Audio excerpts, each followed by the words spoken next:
Hai hai hai, bertemu lagi bersama saya.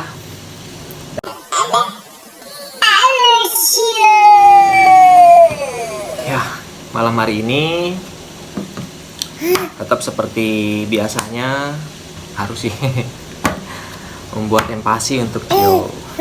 Tetapi malam hari ini saya sudah mulai sebenarnya bukan dari malam hari ini sih ya. Udah dari beberapa hari yang lalu menggunakan daging sapi. Dan di menu sebelumnya juga menggunakan sayur brokoli. Tapi karena waktu yang mepet, karena kami pulang kerjanya sudah malam, jadi nggak sempet buat video lagi.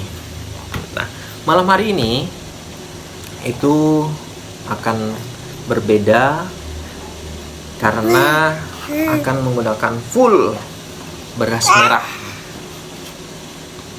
Iya, full beras merah dengan lauknya daging sapi. Daging sapinya direbus bersama-sama dengan kacang merah ya nyebutnya.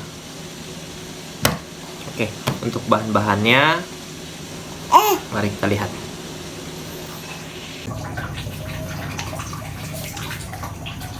Ini adalah bahan-bahan yang akan saya gunakan malam hari ini. Full untuk beras merahnya.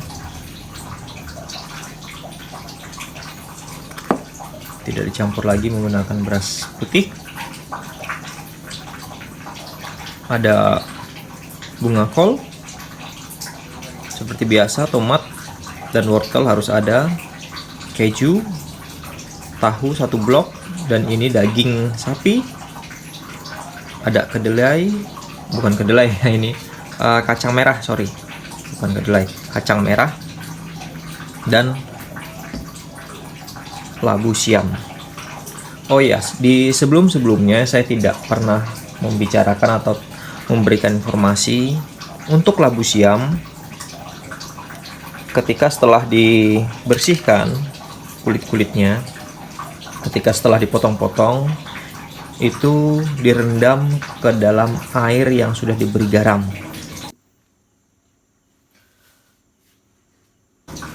Diamkan selama beberapa menit ya, anggaplah 3-5 menit, baru bisa dikukus. Kenapa? Karena untuk labu siam itu masih segar seperti ini, ada getahnya. Kalau teman-teman bisa perhatikan, itu berair, tetapi ada mengandung getahnya.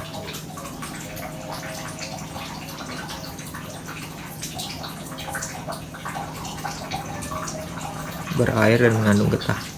Nah, direndam menggunakan air garam sebentar. Setelah itu baru dikukus.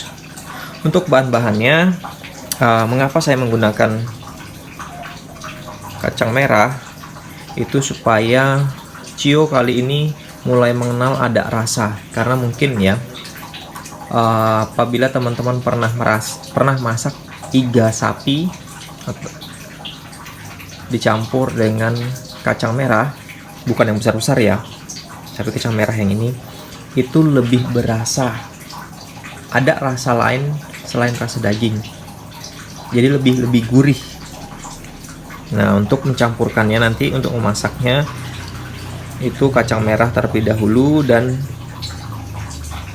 daging, tetapi saya tambahkan dengan bawang putih digeprek, jadi supaya ada rasanya, ada aroma bawang putih, aroma dagingnya tidak begitu menyengat.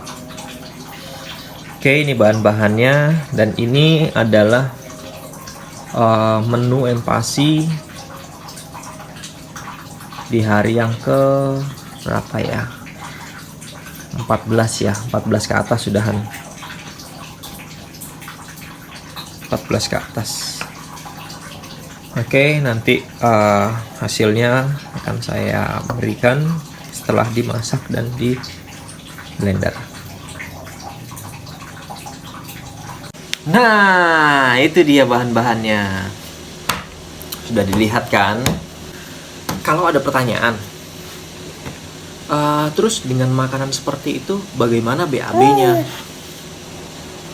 BAB-nya Cio tetap seperti normal ya. Maksudnya tidak keras dan tidak mencret, tetapi normal. Karena saya tetap memperbanyak. Ciumnya nggak kelihatan. Sudah tidak kelihatan? Oh, kelihatan. Oh, begini ya. Oh, Cio, naik di sini aja. Duduk. Nah, coba lu kelihatan ini ya. Ya. Jadi sampai di mana tadi ngomongnya? Lupa Dedi. Oh iya, untuk BAB-nya bagaimana Cio? BAB-nya normal, tidak keras dan tidak mencret atau cair ya. Karena untuk porsi sayurnya saya selalu melebihkan dari karbo. Ya. Oh ya, supaya ya untuk mengakali. Cio mau kemana? Mau pergi sama mami? Ya oke deh. Supaya ketika BAB-nya Cio juga tidak keras ya. Karena sebelum makan empasi, Cio pernah bukan pernah ya. Ketika sebelum makan empasi, Cio menggunakan susu formula lebih banyak ketimbang ASI dari maminya. Nah, di satu saat maminya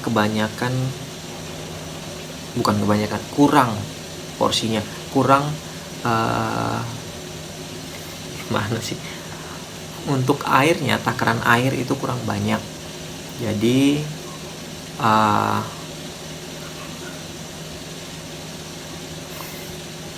oh iya,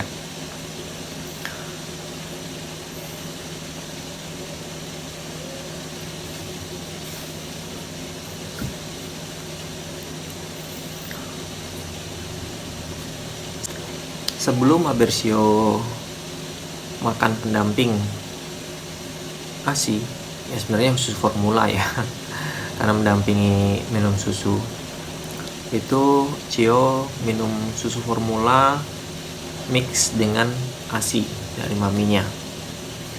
Nah, di satu saat pernah maminya memberikan takaran air yang kurang, sehingga BAB-nya itu keras seperti kotoran kambing, jadi bulat-bulat begitu ya, keras. Nah, saya coba untuk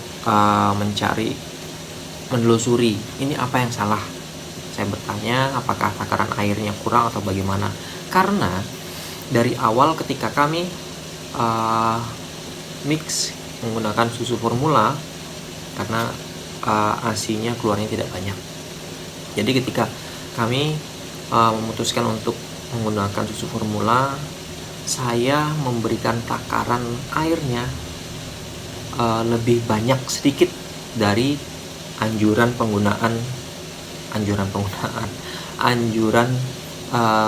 seduh untuk susu formula dari pabrikan.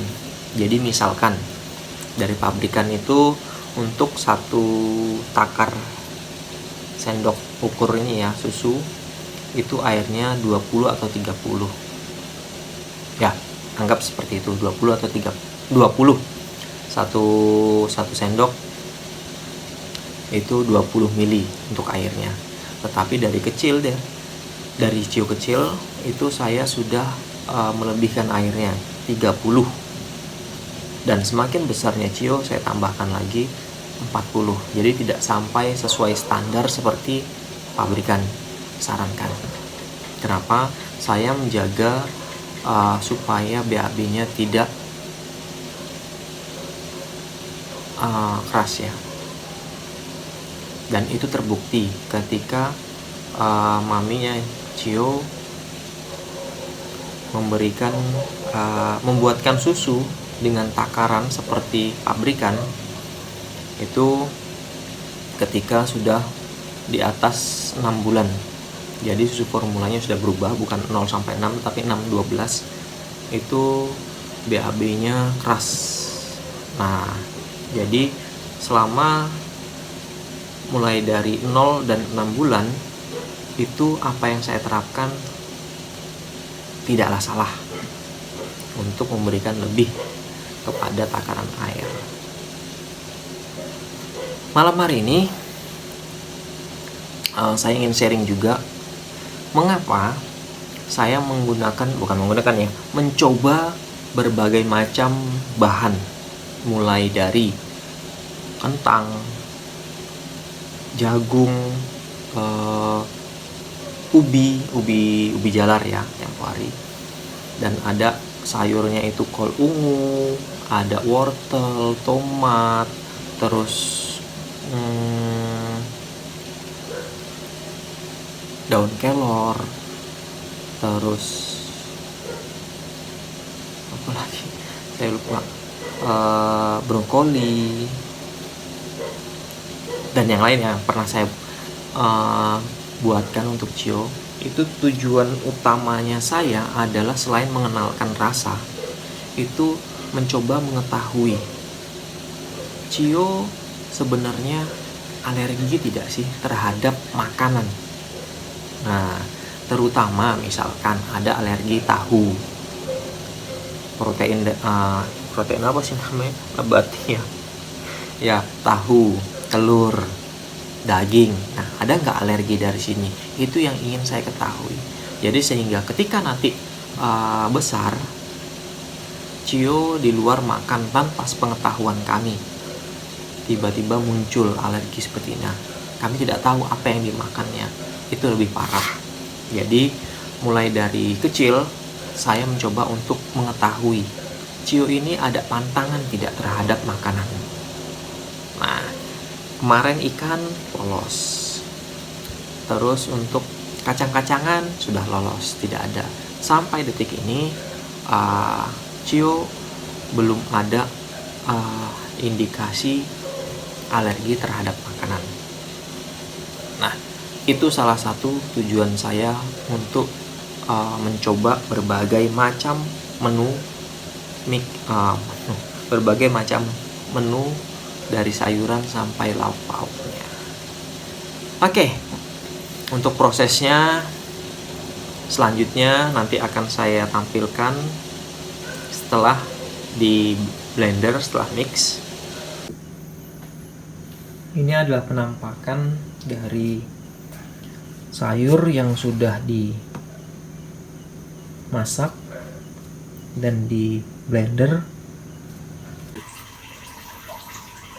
Seperti ini penampakan setelah di mix beras merah dan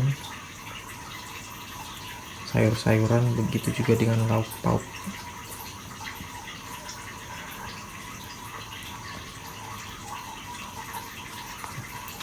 Untuk banyaknya kurang lebih segini ya.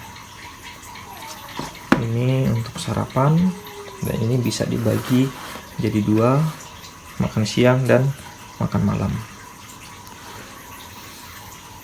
Di tengah-tengah bisa diselingin dengan ngemil biskuit atau makan buah. Terima kasih teman-teman yang sudah menonton dari awal sampai selesai video ini. Mari teman-teman pasutri jangan pernah bosen atau